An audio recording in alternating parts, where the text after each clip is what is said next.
വിശദമായ വാർത്തകളിലേക്ക് കടക്കുകയാണ്. നീറ്റ് ചോദ്യപേപ്പർ ചോർച്ചയ്ക്ക് പിന്നാലെയുണ്ടായ വിദ്യാർത്ഥി പ്രക്ഷോഭത്തെയും പ്രതിപക്ഷ പ്രതിഷേധത്തെയും നേരിടാൻ അസാധാരണ നടപടികളുമായി കേന്ദ്ര സർക്കാർ.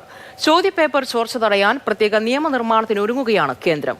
പ്രധാനമന്ത്രി നരേന്ദ്രമോദി അസാധാരണമായിട്ടുള്ള ഫേസ്ബുക്ക് വീഡിയോയിലൂടെയാണ് ഈ തീരുമാനം പ്രഖ്യാപിച്ചത്.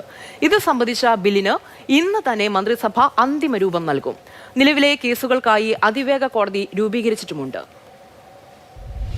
നീറ്റ് പരീക്ഷാ ചോദ്യപേപ്പർ ചോർച്ചയിൽ ഇതുവരെ രജിസ്റ്റർ ചെയ്തിട്ടുള്ള കേസുകൾ പരിഗണിക്കാൻ ഫാസ്റ്റ് ട്രാക്ക് കോടതി രൂപീകരിക്കുമെന്ന് പ്രധാനമന്ത്രി പ്രഖ്യാപിച്ചിരുന്നതാണ്.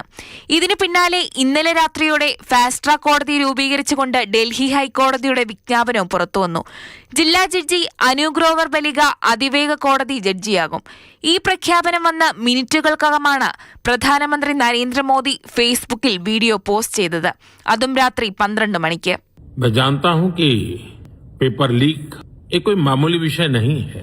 लाखों विद्यार्थी और उनके अभिभावकों के लिए बहुत ही पीड़ादायक है और इसलिए पेपर लीक घटना से अब तक पिछले 2.5 महीनों में अनेक विध कदम उठाए गए.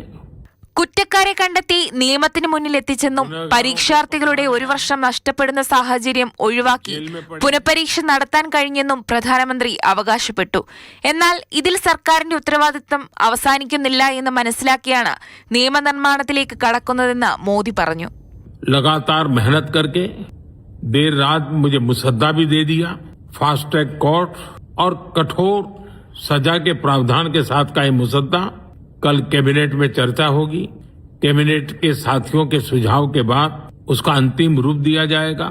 അടുത്ത ആഴ്ച തന്നെ ബില്ല് പാർലമെന്റിൽ അവതരിപ്പിക്കുകയും ചെയ്യും. മാതൃഭൂമി ന്യൂസ്, ഡൽഹി.